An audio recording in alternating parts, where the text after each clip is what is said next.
Well, thank you very much, everybody. We appreciate it. The jobs numbers just came out, and we added 304,000 jobs, which was a shocker to a lot of people. It wasn't a shocker to me. The country's doing really well. We have the strongest economy anywhere in the world by far, and we're the strongest nation in the world.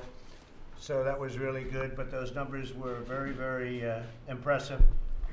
Labor force participation rose 63.2 and rose to 63.2. That's a great number.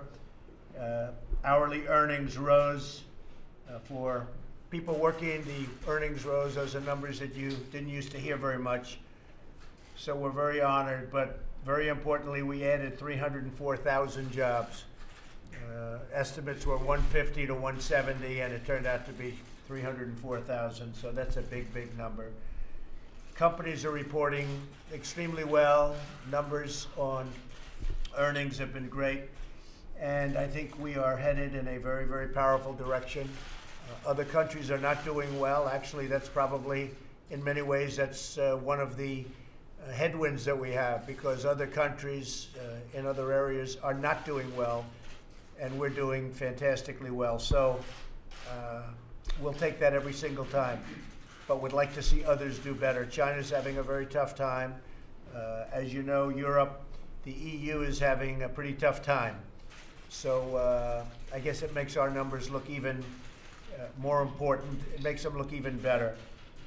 We're here to talk about human trafficking on the southern border.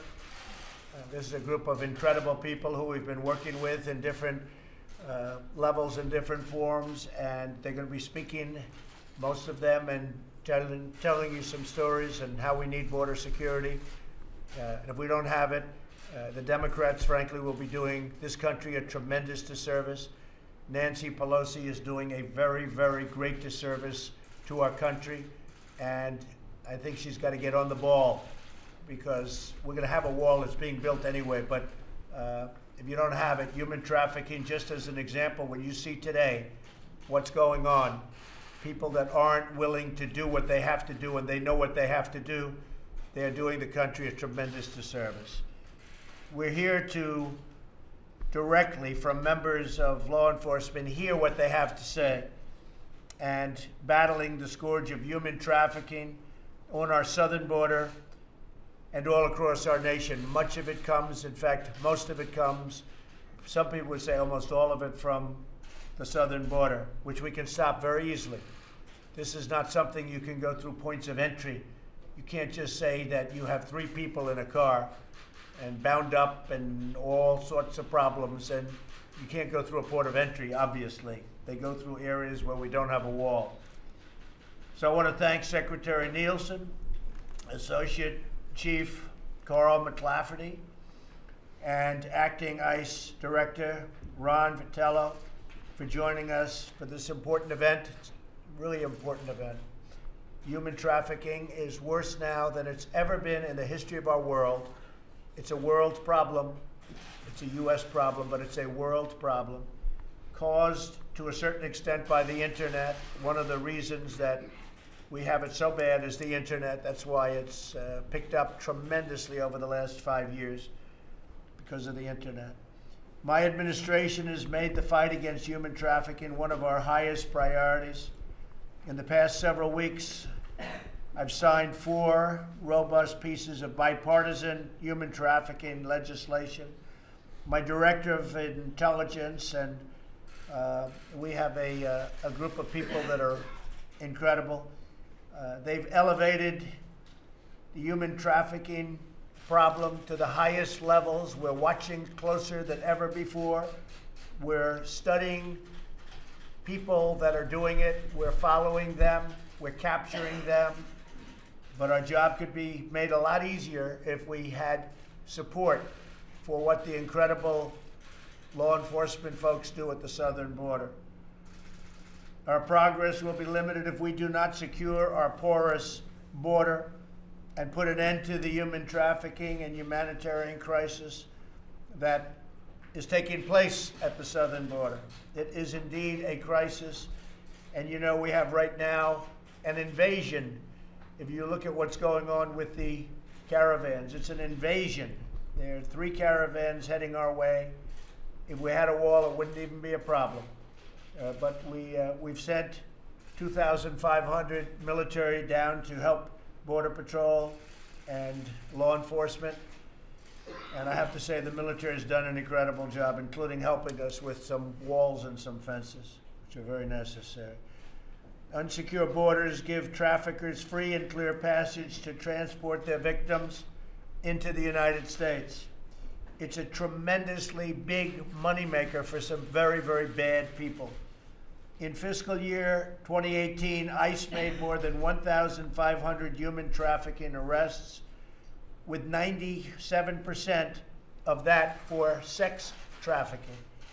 And it's a big movement now because of the Super Bowl, if you can believe this. They are bringing in a lot of women through the southern border for the Super Bowl. And then I have people like Nancy Pelosi and Democrats that say, oh, we don't need a wall. And they come through areas where you don't have any form of barrier protection. In a moment, we'll hear from several individuals who are working tirelessly every single day to fight the trafficking, rescue victims, and support survivors. Survivors need tremendous support. What they go through is unimaginable.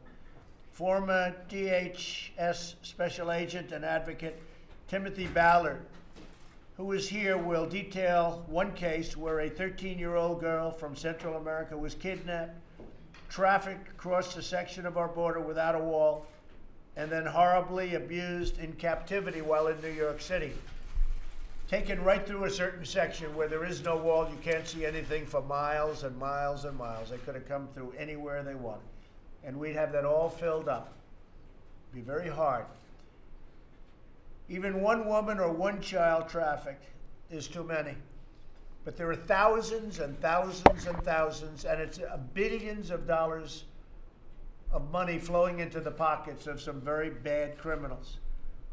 There are potential victims, including young children, that we can still protect if we act now to secure our border and build a wall. The case we're building a wall is everything. It's everything. Human trafficking by airplane is almost impossible.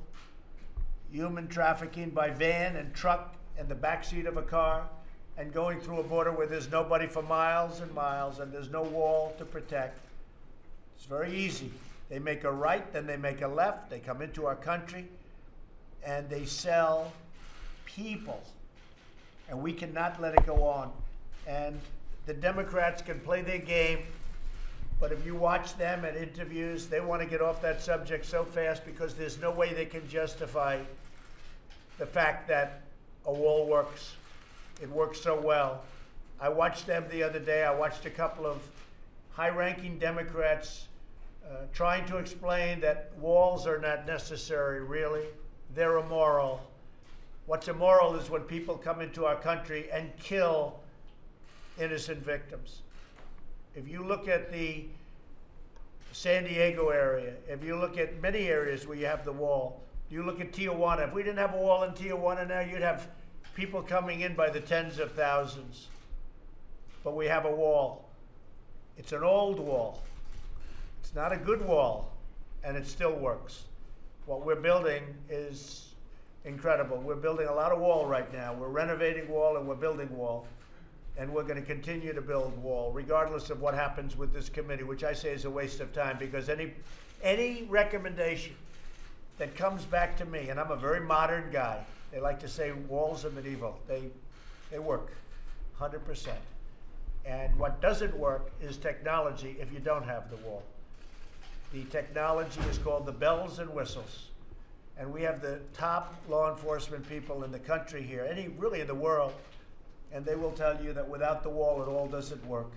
It can't come together. If you just take a look at parts, take a look at Tijuana, imagine that. Imagine us taking that wall and moving it to Texas. Let's take it up and move it to Texas. They would like to have it. Let's take it up and move it right over to Arizona or New Mexico. They would love to have it.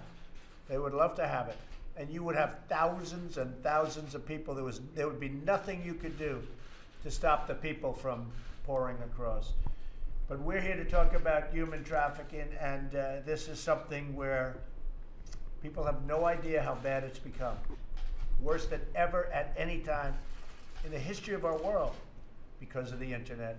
So I'm going to ask Secretary Nielsen to speak, and then we're going to show you some videos and some other things. And I don't think there'll be anybody up there, including from the media, that disagrees with me. They may not write it that way, but there will be nobody that disagrees with me. Secretary, please. Thank you. Well, first I want to thank everyone for being here. Greatly appreciate it. Mr. President, thank you always for your leadership. This is an extraordinarily important topic, and as you've said many, many times, it's a horrific, horrendous, and horrible ongoing tragedy and crisis that we have due to our vulnerabilities on the southern border. So thank you, sir. Thank you. This is an insidious form of modern-day slavery. That's what this is. This is not a problem that is experienced in other places of the world. It's experienced here, today, in the United States of America. It is something that this entire administration is committed to combating. It takes very close coordination with state and local governments, but also with our international partners to take down the transnational criminal organizations that are at the heart of this crime.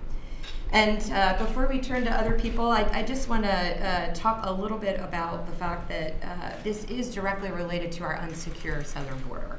Transnational criminal organizations have taken advantage of our unsecure border. The result is that we continually see young girls used as pawns to line the pockets not only of criminal illegal aliens, but also of the cartels who violate our nation's borders and our laws and use that money to fund other criminal enterprises.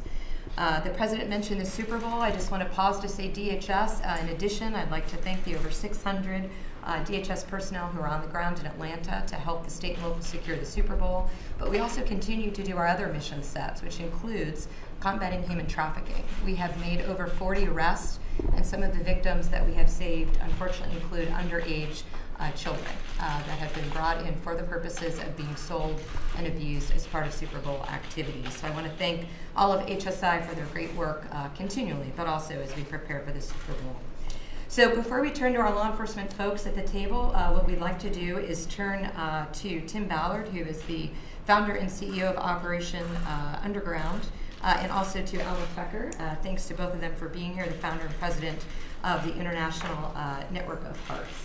They'll be talking to us about their experience assisting victims, sir. So I'd like to start with, perhaps with Tim and then with Alma. Thank you so much, Mr. President. Thank you very much. I spent 12 years as a special agent, as an undercover operator, working on the southern border, working sex trafficking cases. And I can tell you, you're exactly right. One little girl I can tell you about, in fact, I introduced this little girl to Miss Trump during a private briefing. This little girl was kidnapped in Central America. 11 years old, groomed for 2 years, with the intent of getting her ready to come to America. Why? Because we are the highest consuming nation of child pornography. We are the clientele that's the big money.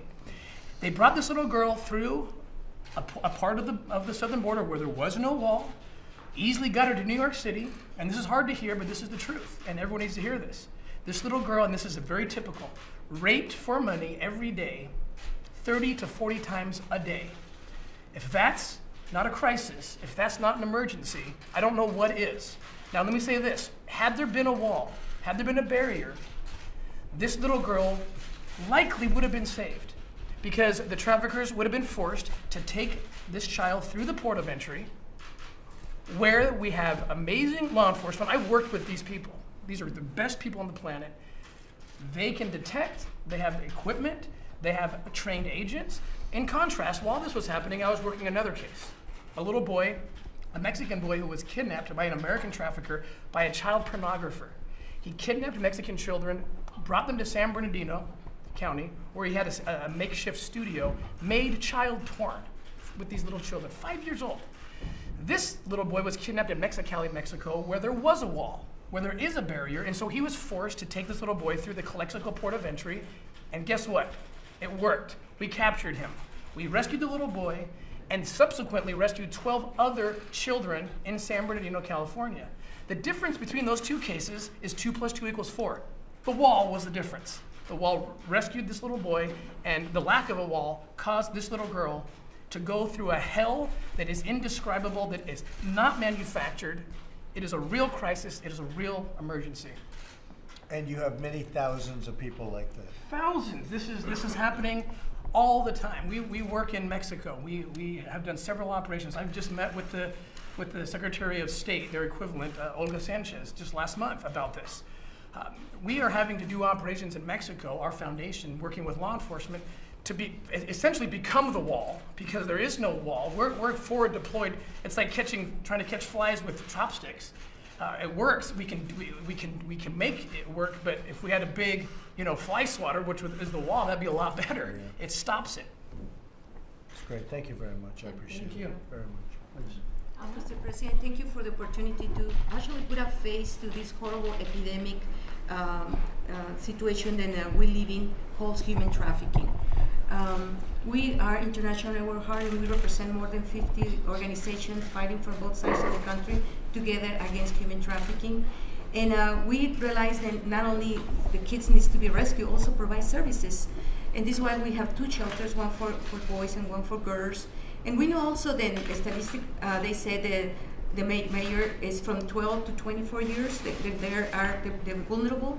But we were shocked to receive kids 4, 5-year-old. As you know, when they're rescued, they come with a lot of trauma, they need a lot of services. And I want to tell you a little bit how I started working in human trafficking, and that was 20 years ago when I used to work in the Mexican consulate. And I had the privilege to serve some kids that were rescued. One particular case impacted my life. She was only 14-year-old, and the smuggler, the parents paid the smuggler to bring her undocumented through the mountains to this country. But the smuggler told her that her parents didn't pay a full amount for her transportation, and she had to pay. She had to pay with her own body and have sex with all the people in the group, then go through this journal. And they forced her to have sex 20, 30 times until Border Patrol rescued her, and they would transfer her all the way to the hospital. And I was there. They called me. I used to work in the consulate, and just to hear a girl, 14-year-old, crying for her mother, crying for someone that can help her after going through this trauma, I was able to be there and hold her hand through these horrible moments. And I promised her to stay with her, holding her hand, until I was able to find her parents. And she has to go through horrible situations, as you know, medical interviews, everything. And I promised myself, no matter I didn't work anymore with the consulate, I had to do something. Cases like this, I see one after another. I remember another girl, only 9-year-old. She was brought to this country through the regular lines in San Isidro, but the smuggler decided to put the little girl in the hood next to the engine, and he had another 4 men in the car. Once he got caught at the border, they processed them, the whole group, but he never mentioned about the girl. He let her in the hood. Not until the next day, the mother called looking for her mother. She heard what happened. Then the officers ran to the jar, and they found the little girl, 9-year-old, unconscious. Also, she was transferred to the hospital. Thank God she survived. But these people, these smugglers, they don't care about the life of one little girl. They really don't care. Other cases that I've been working, I remember, they brought a lady. She was 21-year-old. Her husband actually was pimped from Tlaxcala. I don't know. I'm pretty sure you're familiar with what's going on in Tlaxcala. Then it's industrial business for families for generations and generations in Mexico. And he brought her to this country, promised her a better life. But once she was in this country, she forced her to have sex with men in the fields and agricultural fields, day and again a days, 40, 50 times a day. And when she denied to do it, she told her, she left behind her daughter in Mexico, and she said, "You will never see your daughter." Again, officers did a raid her, and they rescued her. And now she's reunited. And thanks to the collaboration from both countries, they found her daughter in Tlaxcala. They brought her to this country. They provide services, and they were reunited. Then I know it's necessary to increase the collaboration from both countries, because it's something that is happening, but we need to do something to stop. We work direct with the victims. We see how much pain, and from generation and generation, cause when someone is victim of human trafficking. Thank you, Mr. Madam. President. Thank you. And sir, I'd just like to thank Ivanka Trump, who's been such an amazing advocate and support of the victims and raising awareness. Thank you. Now we'd like to turn to Deputy Special Agent in Charge, Anthony Scandivio from New York, who's going to talk about an illegal sex trafficking ring in investigation in New York. Thank you. Good afternoon, Mr. President. HSI New York, unfortunately, we do a lot of work in the sex trafficking area, especially in the Queens, New York area. One investigation that we did involved young females that were being brought up from Tenancingo, Mexico to Queens, New York area. The coercion and the abuse begins in Mexico, where these traffickers approach these young, vulnerable women to either convince them that to come to America for the better life, maybe sometimes even date them, become their boyfriends, or even marry them, luring them to the United States. The women talk about how they're brought across the border. One describes being put down, face down on a raft and pulled across on a rope. One driven in the back of a truck, in the back of a flatbed truck, or in the middle of the night crossing the border into a vehicle or taken to a safe house. They think their journey, the rough part of the journey is over, but little do they know once they reach Queens, New York, that's when their true horror begins, where they're abused, beaten, maybe not fed, all for the trafficker to take over their minds and to force them into this life of prostitution. For us, thank God for the great work of the Border Patrol. They interdicted one of these individuals. We had some females with him. From that little bit of information, we were able to uncover over 12 victims in New York, 2 of which were minors when they came across the border by this trafficking organization. And like Ms. Tucker stated, these poor women were asked to service 15 to 40 men a day for as little as $40. The organization was making hundreds of thousands of dollars a year, which is being funneled back to Mexico. Doing this type of work for us at HSI is the most rewarding work that we could ever do, because you're saving a life, you're saving a victim, and it's making the public aware of this that's out there. We did a bilateral takedown with the Mexican authorities where we arrested 5 of the individuals in Mexico, 3 of the individuals in New York. They were recently sentenced in January of this year, ranging from 8 to 25 years for the trafficking of these 12 victims to the New York area. And mostly coming through the border. Yes. It's incredible. Incredible. We'd like to turn it over to Joel. Joel's going to talk about Operation Safe Haven. This was a ring that was operating from Georgia to Texas, sir. Mr. President, thank you for having me. Thank you, Devin. My name is Joel Roundtree. I've been a special agent for approximately 16 years now. And it's just how we work a variety of cases. And I submit to some of the most important we work are these trafficking type cases. They allow us to not only make a difference in these people's lives and the victims' lives, but also they really put some bad guys in jail. So one of these particular cases is Operation Safe Haven.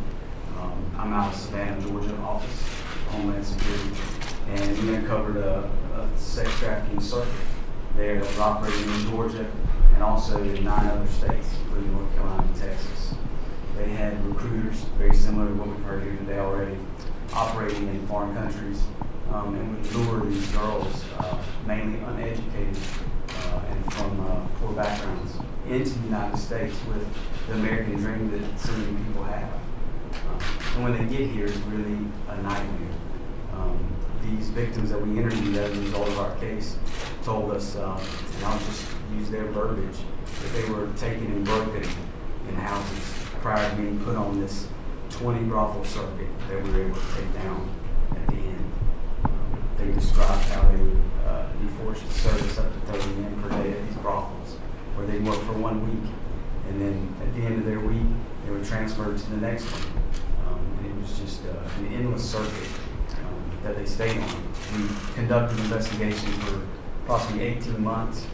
We deployed a variety of investigative tools, mobile tracking devices, covert cameras.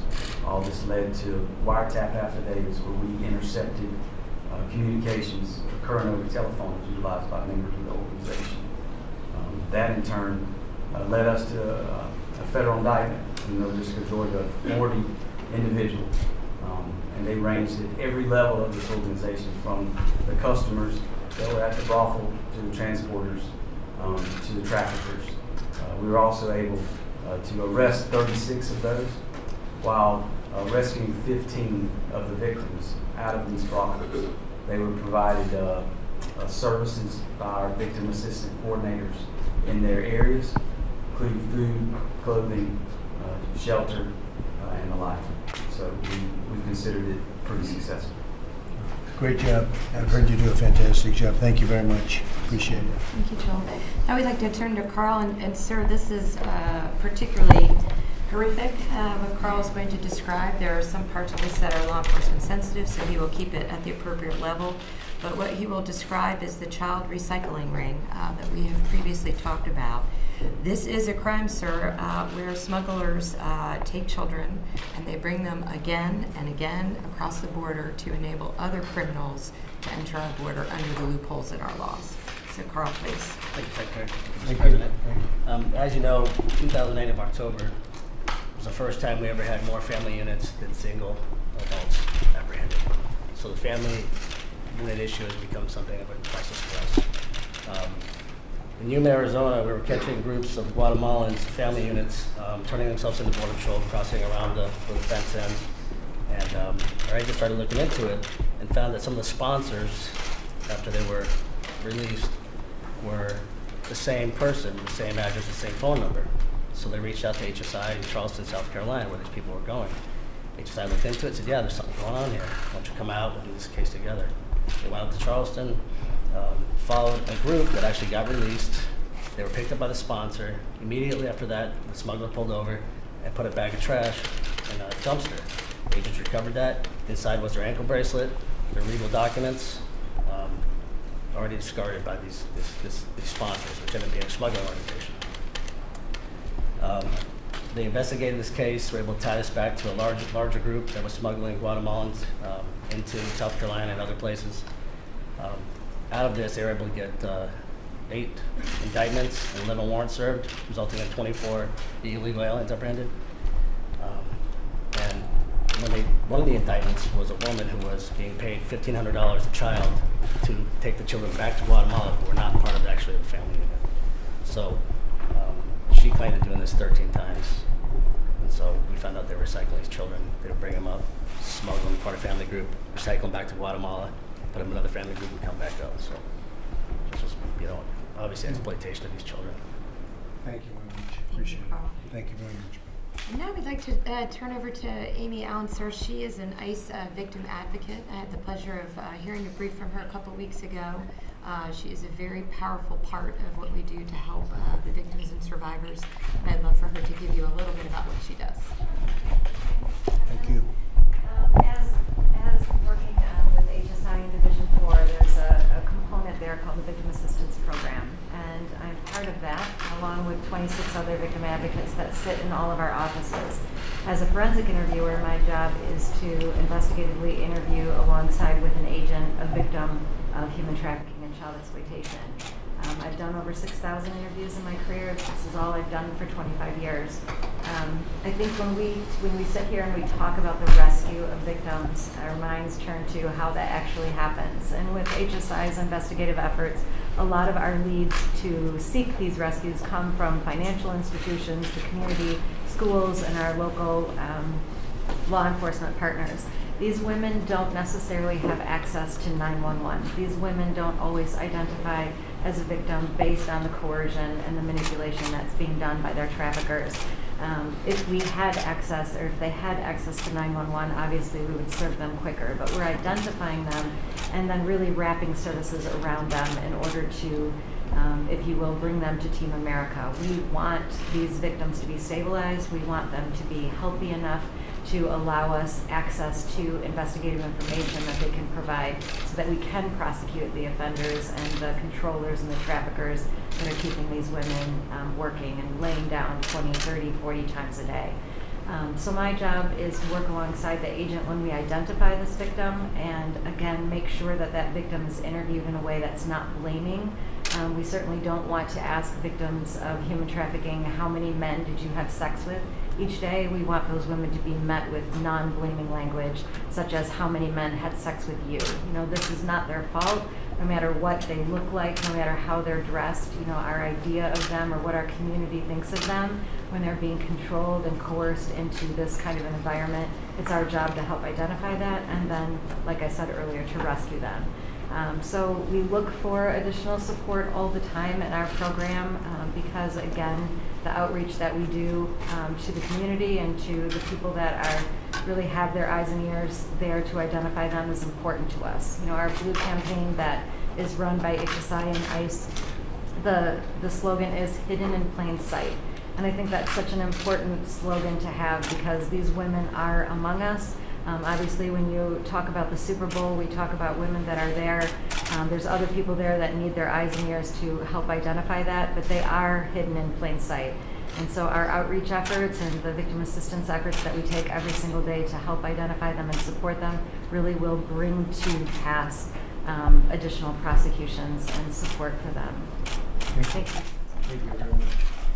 And finally, still one more, Jim, again, at the appropriate level, is going to tell us a little bit about how technology plays a very important role here. I'm extraordinarily proud of what HSI and ICE bring to the table in terms of their investigations. So please, Jim. Mr. President, thank you for having me.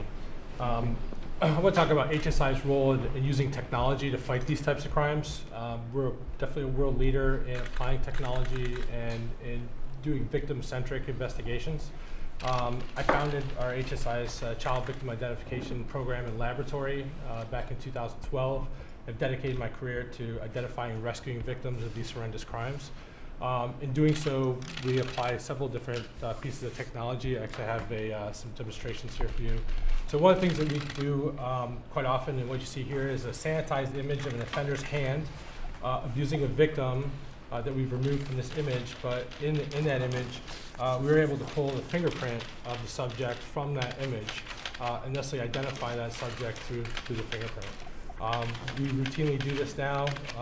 If I can interrupt, Jim, that's even though the fingers are not facing the picture. Correct. So the technology enables them to pull the prints from the photograph. So another thing that we do often are comparisons. So after the fact, after we've identified and rescued the victim usually, and we have imagery, again, depicting, we have a lot of hands in our imagery.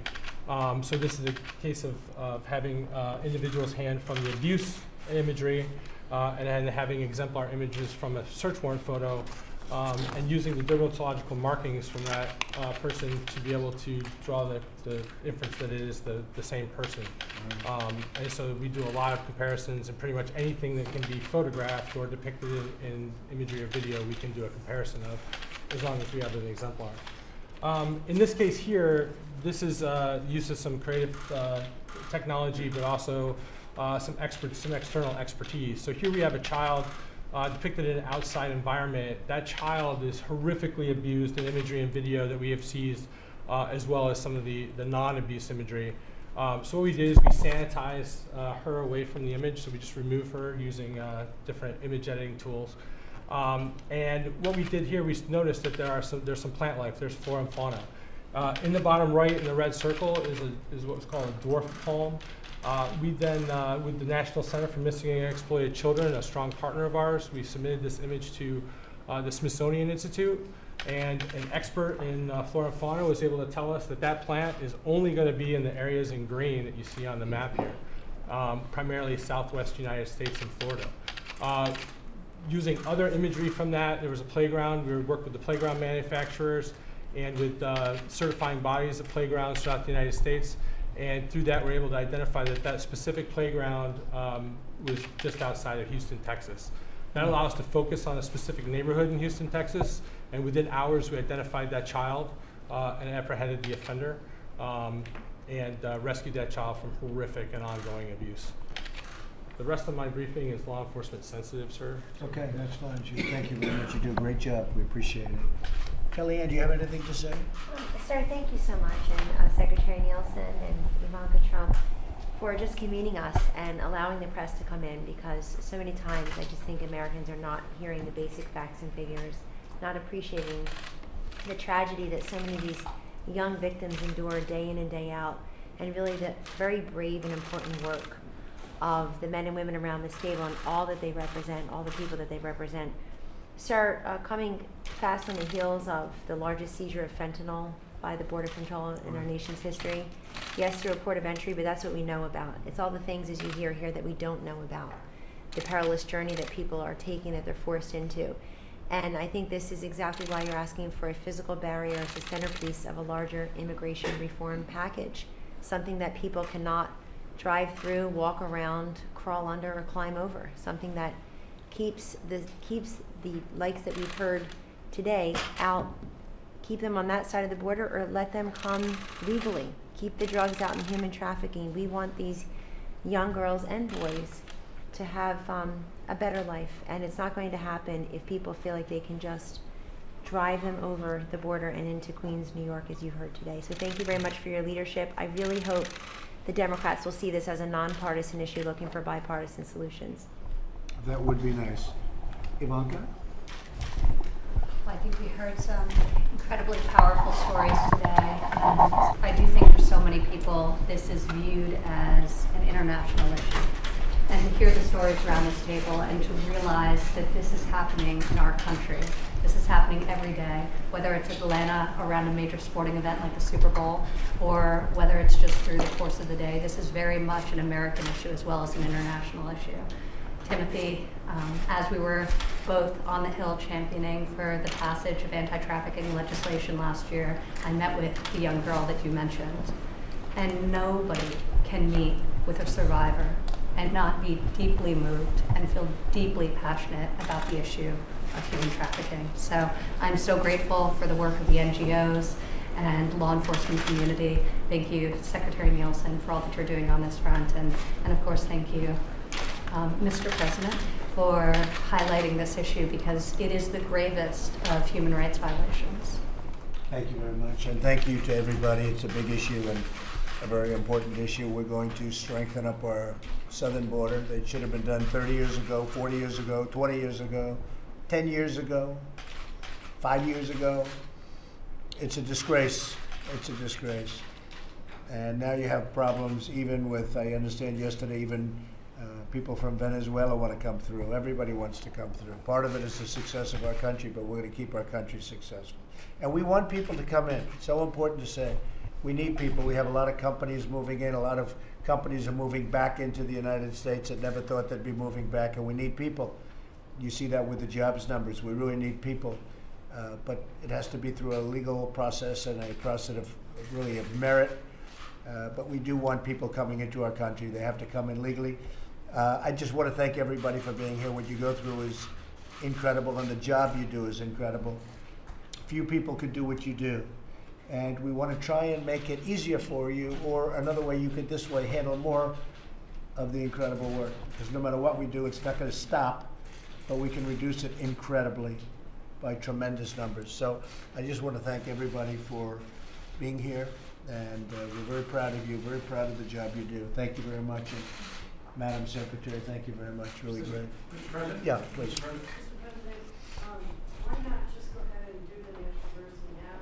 Well, we're building the wall now. Yeah, we're building the wall. People don't understand that. They're starting to learn. We're spending a lot of money that we have on hand. It's like in a business, but we have money on hand, and we're building.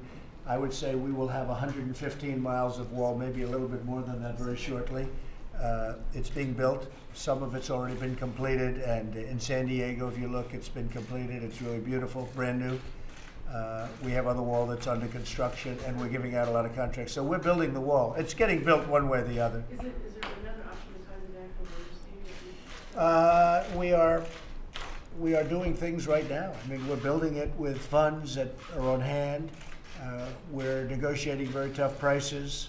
We've designed a much better looking wall that is also actually a better wall, which is an interesting combination. It's far more beautiful, and it's better. It's much more protective, but it looks better because the walls that they used to build were not very attractive. I actually think that's possibly part of the problem, but the real problem is we need something. We have to have a very strong barrier, but we're building a lot of wall right now as we speak, and we're renovating a lot of wall. And we're getting ready to give out some very big contracts with money that we have on hand and money that comes in. But we will be looking at a national emergency because I don't think anything's going to happen. I think the Democrats don't want border security. And when I hear them talking about the fact that walls are immoral and walls don't work, they know they work. I watched somebody being interviewed the other day by a very good anchor. And the anchor actually was getting angrier and angrier as they tried to explain how a wall doesn't really have that much of an impact, and yet thousands of people are on one side of the wall and nobody's on the other side of the wall. It was actually laughable and really horrible in the same breath. So that's the way it is. You know, if you look at El Paso, if you look at certain places, but El Paso was one of the most dangerous cities in the whole country. Once the wall was completed, it became one of the safest immediately. It wasn't like it took 5 years. Some of you know this. Immediately, it became one of the safest cities in the whole country. So we're building the wall. A lot of it is, I mean, the chant now should be finish the wall as opposed to build the wall, because we're building a lot of wall. And I started this 6 months ago. We really started going to town because I could see we're getting nowhere with the Democrats. We're not going to get anywhere with them. It's going to be a part of their campaign, but I don't think it's good politically. And I think Nancy Pelosi should be ashamed of herself because she's hurting a lot of people. I think the Democrats should be ashamed of themselves. Now, in all fairness to the Democrats, many of them want the wall, and I see it. They're just dying to say what they want to say, but they can't say it as well as they would be able to if they were allowed to do it. Yes? Mr. President, so are you saying now you believe that on February the 15th, the only option you will have left is either close down the government or declare an emergency because you don't have any faith that this committee will come up with an answer? And if you do declare an emergency, are you concerned that you will almost be immediately and be enjoined by some court in the Ninth Circuit Court of Appeals District? Well, we have very, very strong legal standing. It would be very hard to do that, but they tend to go to the Ninth Circuit, and when they go to the Ninth Circuit, things happen. For instance, the ban, it missed and then was approved in the United States Supreme Court, where we have had a very good record. They go to the Ninth Circuit. In many cases, and in fact, in most cases, it has nothing to do with the Ninth Circuit. It's a shame what they do. So let's see what happens. I can only tell you this, John, we have very, very strong legal standing to win. We are doing it regardless. I mean, we haven't declared the national emergency yet we're building a lot of wall. We're continuing to build a lot of wall with, as we would say in business, cash on hand. And we're negotiating tough prices. We have a great system, a great wall system. It's very uniform. They used to have all these different systems. Nobody knew what was going on. We have a very good, solid system that looks good and is very powerful as a wall. But are you saying now you expect to declare a national? I don't want to say, but you'll hear the State of the Union, and then you'll see what happens right after the State of the Union, okay? Well, are you going to wait until February 15th to do Yeah, we're building now. I mean, the one thing that I'm trying to stress to people, and I wasn't before because before it meant less, but when I see the obstruction, when I see the tremendous obstruction by Democrats, knowing that the only saving of our southern border is the wall. I mean, you look at these towns. Before the wall, they were crime-ridden, and now the wall gets built. We put up a wall in a certain area, and all of a sudden it went from being a horrible hellhole into something that's really safe. They can't even believe it. The mayors can't even believe it. If you ever took some of the walls down in California, for instance, one story in San Diego, they were begging us to build the wall. I mean, they were putting pressure on us, that area of San Diego, where people were rampant going through. And you'd have a lot of security, but the security can only do so much. When, as an example, when you have these caravans that are going to be hitting, we've done a great job with the caravans, an incredible job. And most of them have gone back, or they're staying on the other side of a wall. They haven't been coming in for the most part. But we've done a great job. We don't have the ammunition because we don't have the barrier. But it's been really amazing to see the difference when you have it and when you don't. It's incredible to see the difference of an area on the other side of a barrier. So, you know, the old expression, walls work whether you like it or not. In Israel, they have a wall, and it is 99.9% successful. And ours are too. When we have it, we're going to be starting in a certain way. We have a few areas that we're starting where they catch up. once you have the holes in the middle, they just spread, sort of like water, they just spread in, but you have to have it. So when you talk about the committee, I can tell you the Republicans want to have a wall, but the Democrats are told that you can't do that. They are doing a tremendous disservice. The Democrats are doing a tremendous disservice to our country. You heard today about human trafficking. Human trafficking can go down by a tremendous percentage if we had a wall on our southern border. Tremendous. Because it's very hard to do human trafficking through ports of entry, because you have people standing there looking and they say, hey, what's going on in the back seat? What's going on in the trunk? They check these things. So they come in through areas where you don't have the barriers. And we're not going to let that happen. So we're building a lot of it. We'll be up to about 115 miles of wall, some renovated, some new. And we're going to make a big step in the next week or so prior to my doing anything. But actually having a national emergency does help the process. It would certainly help the process.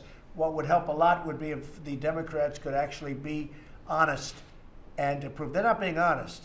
Everybody knows they're not being honest. They know they're not being honest. I'd like to hear what they talk about in their rooms when they go back.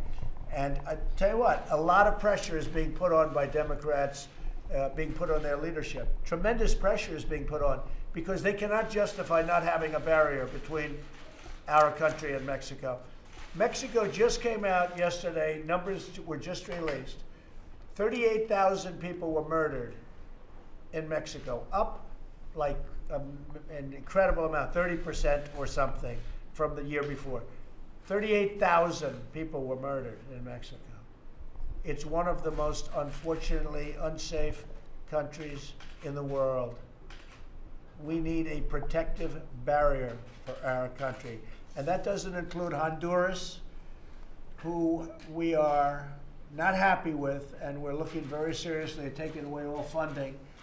And same thing for Guatemala, and the same thing for El Salvador. It's a disgrace what's going on in those countries. For years and years, the United States has paid them hundreds of millions of dollars, and they do nothing for us. When a caravan starts in the middle of Honduras, obviously they're allowing it to start. And they want it to start because they want to not have certain people in their country. So what do? They put them in the caravan. And we've had tremendous numbers of criminals that we've caught in the caravans before they get here. So the committee is, I know the Republicans want to do something, and I'm not saying it because I'm a Republican. I'm saying the Democrats are instructed, don't do a wall. And they're only doing that. You hear about human trafficking, drugs, gangs, crime. They're only doing it for one very simple reason. It's one simple reason. Couldn't be simpler. Because they think it's good politics for 2020. Because they say, maybe we can beat Trump because this is a big issue. Now, I've done a lot of other issues. I've done military where our military is in great shape now. It's strong and ready. It was totally depleted when I got here. Regulation cuts, tax cuts. I mean, we've done more than any other president has ever done in the first 2 years of his presidency. But the wall is a big factor, and they want to use the wall for politics. So it's not going to work because we're building the wall, and it's under construction. Yes, sir. Mr. President, have you privately decided whether or not you will declare a national emergency? And just to clarify, have I privately, you know, what's in my mind? What's in your Well, mind? certainly thinking about it. You're thinking ahead. I think there's a good chance that we'll have to do that. But we will, at the same time, be building, regardless, we're building wall, and we're building a lot of wall, but I could do it a lot faster the other way. Are you saying that that we should be prepared for you to announce at the State of the Union what you are going to do? Well, I'm saying listen closely to the State of the Union. I think you'll find it very exciting. Can I get a Venezuela question real quick? Yeah. Are you willing to commit U.S. military if necessary to force nuclear guards? No, I don't want to say that, but it's always an option. Everything's an option. I take no options off the table. Okay? Thank you. Mr. President, are you thinking of adding on a meeting with Xi Jinping on the back end or the front end? Yeah, I'm thinking about it. How I mean, some of you were there yesterday. We had an incredible meeting yesterday with the Vice Premier of China, a very powerful man, highly respected, very strong, very respected also by the President, President Xi. And we had an amazing meeting on trade, mostly on trade, actually also on fentanyl. China's agreed to criminalize fentanyl. That's going to have a huge impact on fentanyl coming into the country. But there's a possibility we'll meet somewhere, whether it's there. I'm over in a certain location. I'll be over in a certain location there, as you know. So you might do it too. And that'll be announced officially probably next week. So you might do it too. it could happen. It could Sounds happen. like Da Nang for that summit, sir. Is that a good guess? Gee, Da Nang. Who does Da Nang remind me of, huh? Certain senator. It's a certain senator that said he was a war hero when he wasn't. He never saw Da Nang. Have you found the money to build a wall in case you do have to? Well, we have a lot of money, and that's why we're building it. I mean, we have a lot of money. Don't forget, we had $1.6 billion approved. Then we had another $1.6 billion approved. Now, in theory, we have $1.3 billion approved. But we're renovating a lot of walls that were basically dilapidated. In some cases, it's called a renovation, but it's really much more. It's wall that is in such bad shape that we take it down and we build new wall in certain very important areas. But we're doing a combination of renovation and new wall. But we're doing a lot of it. But do you, Mr. President, do you need an appropriation from Congress or a national emergency to build all the wall you think is necessary? We're already appropriated. We have a lot of appropriation. It's already been done. And certain other things we'll be doing that we haven't done yet. And one of the things we're considering, obviously, is a national emergency. And it's an invasion of our country of not only people, not only gangs and criminals and human traffickers, it's an invasion of drugs into our country. It's an invasion like you've never seen before. You talk about heroin. 90% of the heroin coming into our country comes in through the southern border. We can stop so much of that. And I'll tell you this. If we build a proper barrier with all of the technology, which only really works with the barrier, but if we build a proper barrier with great technology too, we will see crime throughout the United States go down in percentages that we've never seen before. It'll be an amazing thing because so much of it comes through the southern border. Mr. President, follow, can you tell us some of the themes that are important to you in your State of the Union speech? I think most of the themes you would know. It's economic development, it's success. No country has had the success that we've had over the last 2 years. And I will say this, if the other party got into office, instead of being up and having these phenomenal 304,000 jobs added, and we had so many great months, and it's been a little bit tricky because I'm in the middle of some very big trade deals, which is disruptive before you make it. But after you make it, those deals are much better than they were before. I don't even mean much better. I mean better like nobody's ever seen before. That includes a deal, if we make the deal with China, you're talking about, it'll be a different world for us. We lost $500 billion a year with China for many years. 500 billion, not million, 500 billion. We're not going to do that anymore. Our relationship with China is extraordinary. My relationship with President Xi is better, I guarantee, than any relationship of a president and a president. It's not even close. But it can't go on this way. We can't allow this to happen. And if you notice yesterday, and I think it was a big story, or it should have been, but China, as a sign of goodwill, has agreed to purchase a tremendous, massive amount of soybeans and other agricultural product. Our farmers this morning are very happy. I spoke to Sonny Perdue, Secretary of Agriculture. He called me this morning. Our farmers are extremely happy. Mr. President, in Texas, where you want to build a 168-mile wall, you can't build the wall right on the border. You've got to build it off the floodplain. Right. So you may slow down human traffickers, you may slow down drug runners, you may slow down people who don't want to get caught. But for all these tens of thousands of Central American migrants who just want to touch foot on U.S. soil and wait for the border control to pick them up, how does building new walls solve that problem? Well, we're going to solve the problem, and we're also working on different things because there's so many loopholes.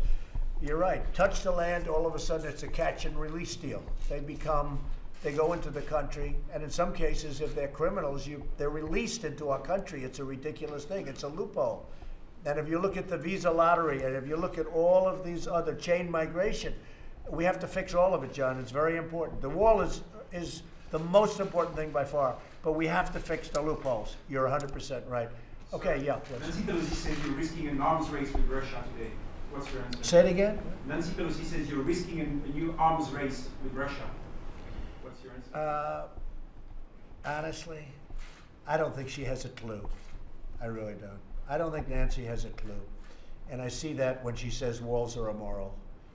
She doesn't have, she doesn't know. And I wish she did, because she's hurting this country so badly.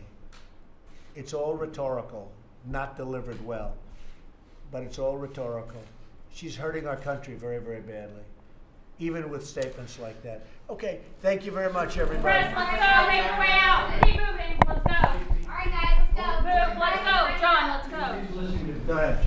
Pulling out of the INF, is this as much about the threat in the Western Pacific from China as it the emerging threat from China? No, the reason is, first of all, you have to add countries, obviously, it's old. But very importantly, one side has not been adhering to it.